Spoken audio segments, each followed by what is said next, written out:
दोस्तों, अगर आप एनिमे देखना शुरू करना चाहते हो या नए शोज ढूंढ रहे हो तो ये वीडियो आपके लिए परफेक्ट है। आज हम बात करेंगे टॉप एनिमे के बारे में जो स्टोरी, एक्शन और इमोशंस का बेस्ट मिक्स देते हैं। तो चलिए शुरू करते हैं। डोरोहेडोरो का प्लॉट एक डार्क, वियर्ड और वायलेंट वर्ल्ड में सेट है जहां दो डायमेंशंस एग्जिस्ट करते हैं, होल ह्यूमन वर्ल्ड और सॉर्सरर्स का वर्ल्ड। स्टोरी मेनली फॉलो करती है काइमन को, एक आदमी जिसका हेड क्रोकोडाइल जैसा हो गया है और उसकी मेमोरी कंप्लीटली लॉस्ट है। वो होल में रहता है और सॉर्सरर्स को हंट करता है क्योंकि उसको लगता है किसी सॉर्सरर ने उस पर एक्सपेरिमेंट किया था। काइमन के साथ उसकी फ्रेंड निकाइदो होती है जो एक रेस्टोरेंट चलाती है और उसकी हेल्प करती है मिस्ट्री सॉल्व करने में। जब भी काइमन किसी सॉर्सरर को पकड़ता है वो उसकी माउथ के अंदर देखने को बोलता है। अंदर एक मिस्टीरियस आदमी होता है जो आइडेंटिफाई करता है कि वो कल्प्रिट है या नहीं।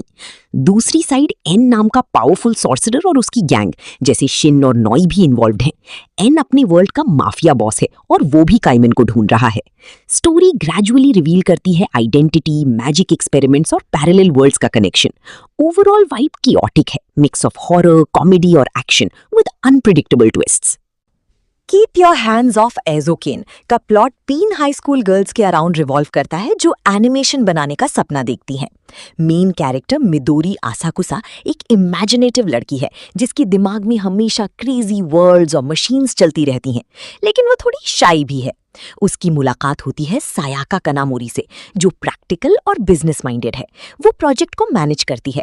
फिर एंट्री होती है त्सुबामे मिजुसाकी की जो एक रिच फैमिली से है और सीक्रेटली एनिमेटर बनना चाहती है। तीनों मिलके स्कूल में एज़ोकेन यानी एनिमेशन क्लब स्टार्ट करती हैं, लेकिन उनका मेन फोकस होता है रियलिस्टिक और क्रिएटिव एनिमेशन बनाना। स्टोरी का बेस्ट पार्ट है जब वो अपनी इमेजिनेशन को विजुअली एक्सप्लोर करती हैं, जैसे वो अपनी बनाई हुई वर्ल्ड्स में लिटरली घुस जाती हैं। एनिमे सिर्फ फन नहीं बल्कि एनिमेशन प्रोसेस भी दिखाता है, बैकग्राउंड डिजाइन, मूवमेंट, बजटिंग, सब कुछ।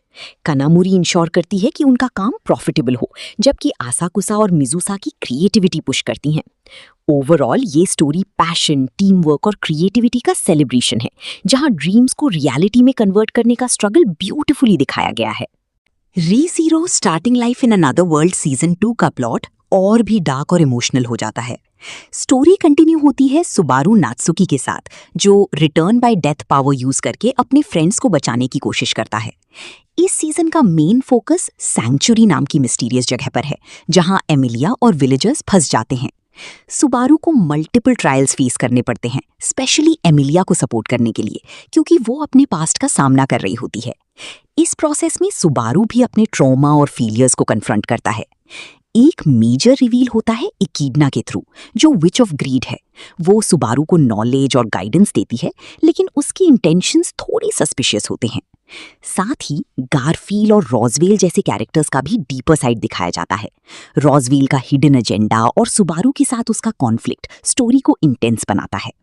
Season 2 mainly emotional growth, self acceptance और ट्रस्ट पर फोकस करता है। एक्शन के साथ साइकोलॉजिकल डेप्थ भी काफी स्ट्रॉन्ग है, जहां सुबारू सीखता है कि सब कुछ अकेला हैंडल नहीं करना चाहिए। Attack on Titan final season का प्लॉट पूरा पर्सपेक्टिव शिफ्ट कर देता है। पहले जहां स्टोरी सिर्फ टाइटन से सर्वाइवल तक लिमिटेड थी, अब ये ग्लोबल कॉन्फ्लिक्ट और पॉलिटिक्स तक एक्सपैंड हो जाती है।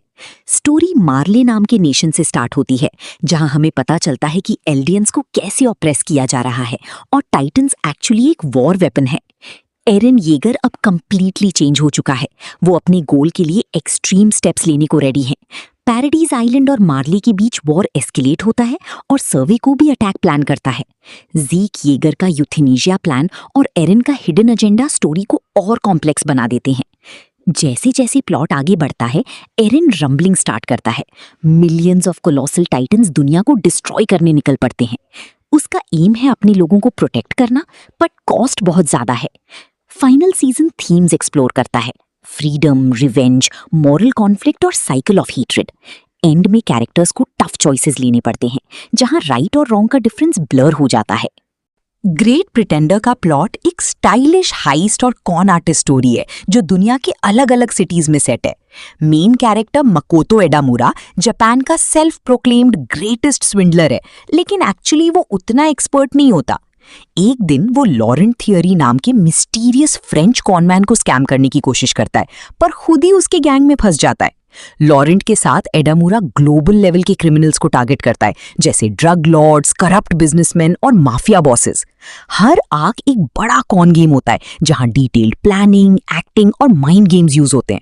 एडामुरा ग्रेजुअली सीखता है कैसे असली कॉन आर्टिस्ट बनना है, लेकिन अंदर से वो मॉरली कन्फ्लिक्टेड रहता है। स्टोरी का एक स्ट्रॉन्ग इमोशनल साइड भी है। कैरेक्टर्स के पास्ट, ट्रॉमा और मोटिवेशन स्लोली रिवील होते हैं, स्पेशली लॉरेंट और एडामुरा के। हर स्कैम के एंड में अनएक्सपेक्टेड ट्विस्ट्स आते हैं जो पूरा प्लान फ्लिप कर देते हैं। Overall vibe colourful, fast paced और सिनेमैटिक है, मिक्स ऑफ कॉमेडी, ड्रामा और थ्रिलर, जहां डिसेप्शन ही सबसे बड़ा वेपन है।